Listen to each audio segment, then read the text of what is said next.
বিসমিল্লাহির রহমানির রহিম। আসসালামু আলাইকুম।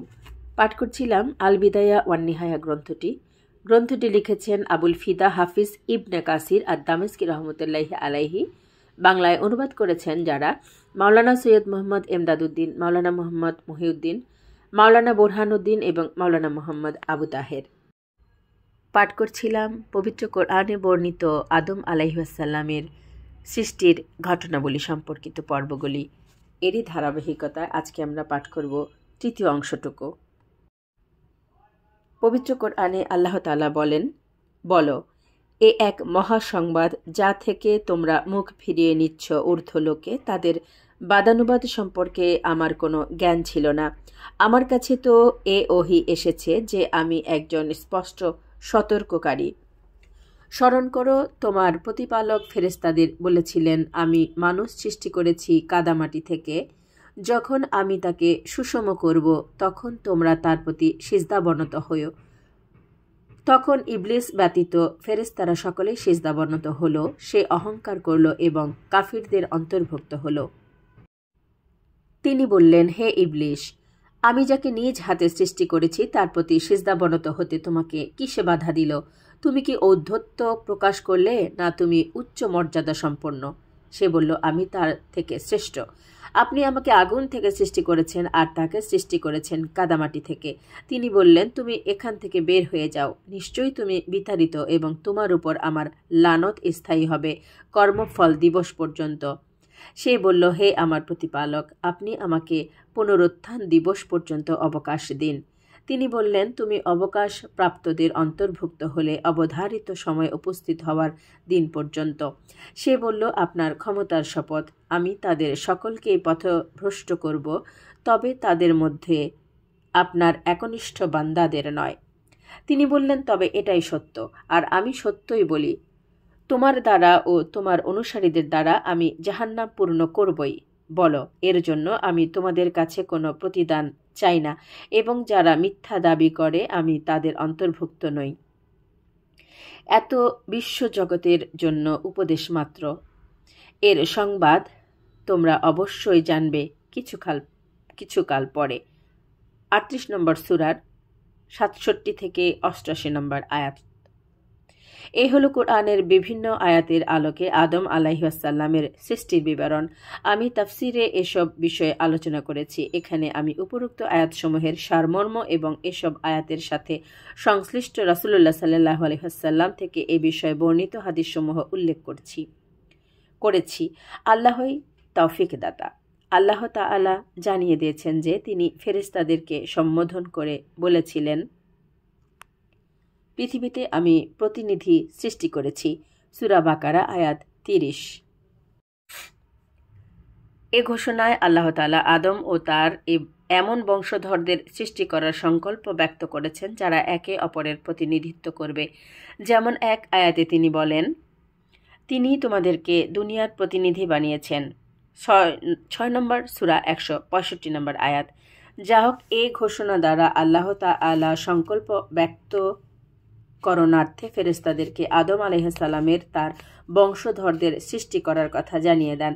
যেমন বাস্তবায়িত হওয়ার আগেই কোনো গুরুত্বপূর্ণ বিষয়ের আগাম সংবাদ দেওয়া হয়ে থাকে। ঘোষণা শুনে ফেরেশতাগণ বললেন, আপনি কি সেখানে এমন কাউকে সৃষ্টি করবেন যে সেখানে অশান্তি ঘটাবে এবং রক্তপাত করবে? সূরা বাকারা আয়াত 30। উল্লেখ্য যে ফেরেশতাগণ বিষয়টির তাৎপর্য জানা এবং তার রহস্য সম্পর্কে অবগত লাভ করার উদ্দেশ্যে একথা জিজ্ঞাসা করেছিলেন। আপত্তি তোলা আদম সন্তানদের অমর্যাদা বা তাদের প্রতি বিদ্বেষ প্রকাশ তাদের উদ্দেশ্য ছিল না। যেমন কোনো অজ্ঞ মুফাসসির ধারণা করেছেন। তারা বলেছিলেন, আপনি কি পৃথিবীতে ফ্যাসাদ সৃষ্টিকারী ও রক্তপাতকারী কাউকে সৃষ্টি করতে যাচ্ছেন?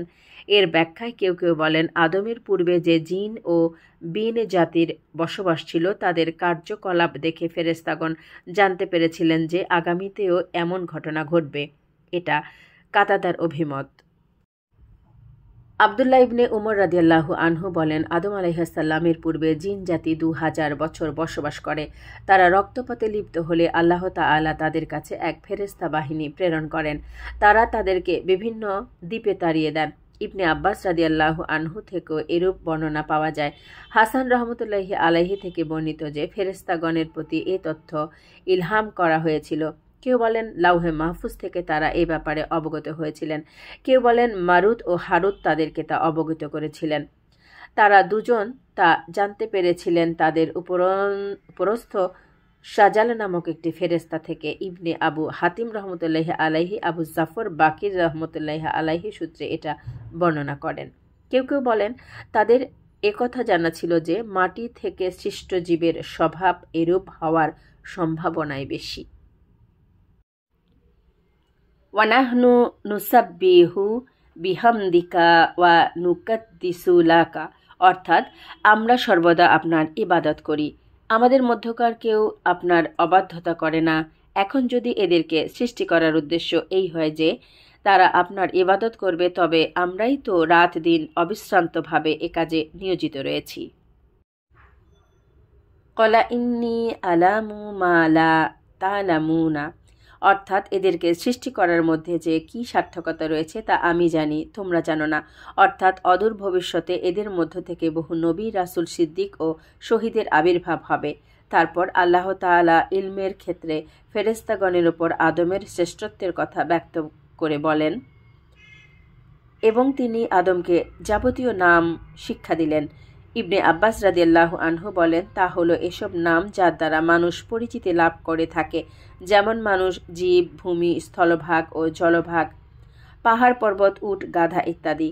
অন্য এক বর্ণনায় আছে যে আল্লাহ তাআলা তাকে ডেক, ডেকচি, থালা, বাসন থেকে আরম্ভ করে অধবায়ু নির্গমনের নাম পর্যন্ত শিক্ষা দেন। মুজাহিদ রহমতুল্লাহি আলাইহি বলেন, আল্লাহ তাকে সকল জীবজন্তু, পশু, পক্ষী ও সকল বস্তুর নাম শিক্ষা দিয়েছেন। সাইদ ইবনে জুবাইর রাদিয়াল্লাহু আনহু এবং কাতাদা রহমতুল্লাহি আলাইহি প্রমুখ এরূপ বলেছেন। রাবি বলেন, আল্লাহ তাআলা তাকে ফেরেশতাগণের নামসমূহ শিক্ষা দেন। আব্দুর রহমান ইবনে জাআদ রহমতুল্লাহি আলাইহি বলেন, আল্লাহ তাকে তার সন্তানদের নাম শিক্ষা দিয়েছেন। তবে সঠিক কথা হলো আল্লাহ তাআলা আদম আলাইহিসসালামকে ছোট বড় সকল বস্তু ও তার গুণাগুণ বা বৈশিষ্ট্যর নাম শিক্ষা দেন। ইবনে আব্বাস রাদিয়াল্লাহু আনহু এদিকে ইঙ্গিত করেছেন। প্রিয় শ্রোতা, আদম আলাইহিসসালামের সৃষ্টির ঘটনাবলী ধারাবাহিকভাবে জানতে হলে অবশ্যই চ্যানেলটিকে সাবস্ক্রাইব করে রাখবেন। সবাই ভালো থাকুন। আসসালামু আলাইকুম। আল্লাহ হাফেজ।